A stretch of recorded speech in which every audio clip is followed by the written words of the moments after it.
Aditya LCD LED TV training institute 3/6/2022 new batch start అండి. అది happy birthday సందర్భంగా మేము ఫీజు అనేది తగ్గించడం జరిగింది. మా మిసెస్ యొక్క బర్త్డే సందర్భంగా ఇక్కడ ఫీజు అనేది తగ్గించింది. ఇక్కడ మనకు ఫీజు వచ్చేసి 4,000 అండి. Booking your seat 1,000 rupees. అంటే ముందుగా 1,000 రూపాయలు ముందుగా రిజిస్ట్రేషన్ చేసుకోవాలి. తర్వాత వచ్చిన తర్వాత 3,000 ఇస్తే సరిపోతుంది. దాంతోపాటు ఫుడ్ అండ్ అకామిడేషన్ ఫ్రీ. అదేవిధంగా మీకు ఎవరికైనా బుక్స్ కావాలనుకుంటే పీడిఎఫ్ బుక్స్ కూడా అవైలబుల్గా ఉన్నాయి సార్. 9866749835 80740699835. ఆన్లైన్ క్లాస్ కూడా అవైలబుల్గా ఉంటుంది సార్. అది 1 మంత్ క్లాసు. ఫీజు వచ్చేసి 3,000 rupees. So online class and 1 మంత్లో అంటే ఒక వీక్లీ 2-3 అట్లా క్లాసెస్ ఉంటుంది. అట్లా 1 మంత్లో కంప్లీట్ అనేది చేయడం అనేది జరుగుతుంది. అది 1 month class sir, online class. అదేవిధంగా మా దగ్గర రాని వారికి 32 GB కోర్స్ పెన్ డ్రైవ్ కూడా అవైలబుల్ ఉంటుంది. అది 3,500 రూపీస్. ఓన్లీ బర్త్డే సందర్భంగానే ఇవన్నీ కూడా ప్రైస్ అనేది తగ్గించడం జరిగింది. అదేవిధంగా మా దగ్గరికి కోర్సు వచ్చిన వారికి లేదా ఆన్లైన్ క్లాస్ తీసుకున్న వారికి లేదా పెన్ డ్రైవ్ తీసుకున్న వారికి 1 ఇయర్ సపోర్ట్ అనేది చేయడం జరుగుతుంది సార్. అదేవిధంగా మా దగ్గర రాని వారికి మీకు ఏమైనా ప్రాబ్లమ్స్ ఉంటే సొల్యూషన్ చెప్పడానికి your TV problem solution 3 months 1,500 sir. Solution అనేది చెప్పడం జరుగుతూ ఉంటుంది. మా అడ్రస్ వచ్చేసి Aditya LCD LED TV training institute, Rangampalli road, Peddapalli. District వచ్చేసి పెద్దపల్లి. ఓల్డ్ డిస్టిక్ వచ్చేసి కరీంనగర్ అండి. స్టేట్ వచ్చేసి తెలంగాణ.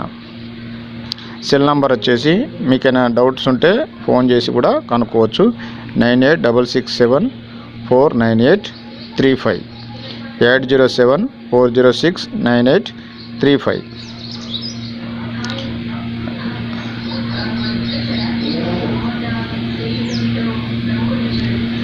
సో మనకు ఈరోజు క్లాస్ వచ్చేసి మనకు TCL 32G300 మోడల్ నెంబర్ అండి. సో ఇక్కడ మనకు బ్యాక్ లైట్ ప్రాబ్లమ్స్ అనేది వచ్చింది TCL కంపెనీలో. ఈ టీవీ అనేది కంపెనీకి ఒక 5 times పోయింది. తర్వాత మన దగ్గరికి డైరెక్ట్గా రావడం అనేది జరిగింది. సో ఏంటి అంటే బ్యాక్ లైట్లు ఊకే పోవడం అనేది జరిగింది అనమాట. అంటే వేసిన 2 weeksకు లేదా 3 weeks 1 month లోపు ఎగరడం జరిగింది. సో ఇక్కడ మనం ఐడెంటిఫై చేసింది ఏంటంటే బోర్డు మోడల్ నెంబర్ వచ్చేసి ఈ విధంగా ఉంటుందండి. బోర్డు మోడల్ నెంబర్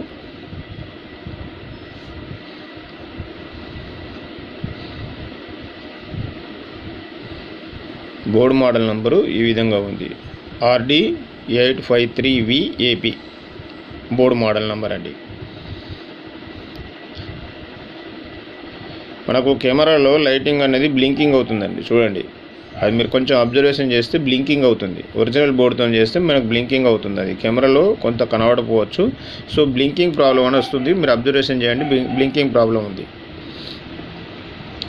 ఇక్కడ మనం సొల్యూషన్ కనుక్కున్నది ఏంటంటే ఈ బ్లింకింగ్ ప్రాబ్లం వల్లనే బ్యాక్ లైట్లు అనేది ఊకపోవడం అనేది జరిగిందండి. అంటే 5 or 6 times ఆల్రెడీ కంపెనీ టెక్నీషియన్కి వెళ్ళిపోయింది. ఆల్రెడీ కంపెనీకి వెళ్ళి చెక్ చేశారు. సో సేమ్ రిపీట్ అవుంది. అది మన దగ్గరకు వచ్చినాక బ్లింకింగ్ ప్రాబ్లాన్ని మనం ఏ విధంగా సాల్వ్ చేశామంటే, సో ఇక్కడ మనం డైరెక్ట్గా ఇన్వర్టర్ బోర్డు తీసుకున్నాం. ఎందుకంటే వోల్టేజ్ ఫ్లెక్చువేట్ అయింది అనమాట. ఒరిజినల్ బోర్డుతో ఫ్లెక్చువేట్ అయింది. అంటే ఎక్కువ తక్కువ రావడం జరిగింది. అంటే అందువల్ల బ్లింకింగ్ వచ్చింది. ఇక్కడ మనం యూనివర్సల్ బోర్డు వేసినప్పుడు BL ఆన్, తర్వాత 12 volt సప్లై, గ్రౌండ్ అనేది ఇవ్వడం జరిగింది. మనకు అది 70 volt మనకు రావడం జరిగింది అవుట్పుట్ చెక్ చేసినప్పుడు. అందువల్ల నేను ఈ బోర్డు వేయడం జరిగింది.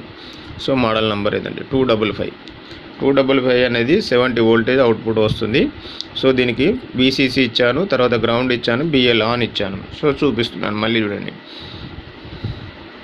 ఇట్లా BL ఆన్ అనేది డైరెక్ట్గా మనం దొరకపోతే అది ఏ విధంగా దొరకబట్టాలో మన ఇన్స్టిట్యూట్కి వచ్చినప్పుడు చూపిస్తామండి. సో ఈ విధంగా 3 కనెక్షన్స్ ఇచ్చాను. VCC, BL on, ground.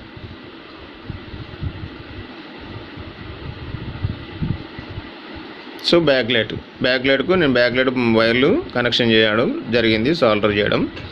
So ఈ విధంగా మనం కనెక్ట్ చేసి చూడండి, అక్కడ బ్యాక్ లైట్కు మనకు వైర్లు ఇచ్చాము. ఎందుకంటే దీనికి సాకెట్ లేదు కనుక మనం వైర్లు కనెక్ట్ చేయడం అనేది జరిగింది. మనం బ్యాక్లైట్ వోల్టేజ్ చూసినట్లయితే చూడండి, బ్యాక్లైట్ వోల్టేజ్ చెక్ చేస్తున్నాను. బ్యాక్లైట్ వోల్టేజ్ వచ్చేసి 70 వోల్టేజ్ వస్తుందండి. అంటే మనం బ్యాక్లైట్ టెస్టర్తో చెక్ చేసినప్పుడు 70 ఉంది. ఇప్పుడు మనం ఇచ్చింది కూడా 70 ఉంది బోర్డు. ఎగ్జాక్ట్లీగా మనకు ఫిక్స్డ్గా వోల్టేజ్ ఉంటుంది. అప్పుడు బ్యాక్లైట్ పోవడానికి అవకాశమే లేదండి. సో ఈ విధంగా మనం ప్రాబ్లమ్ను మనం సొల్యూషన్ క్రియేట్ చేశాము. ఆల్రెడీ ఇప్పుడు డెలివరీ చేసి కూడా 1 మంత్ అయిపోతుందండి.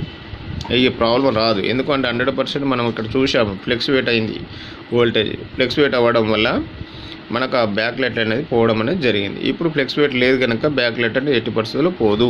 ఈ విధంగా మనము 100%గా ఈ విధంగా ప్రాబ్లాన్ని మనం సొల్యూషన్ అనేది మనం చేయవచ్చు. సో ఇది ఎప్పుడు థియరిటికల్గా ప్రాక్టికల్గా మనకు కరెక్ట్గా తెలుసుంటే చేసుకోవచ్చండి. Thank you very much all of you.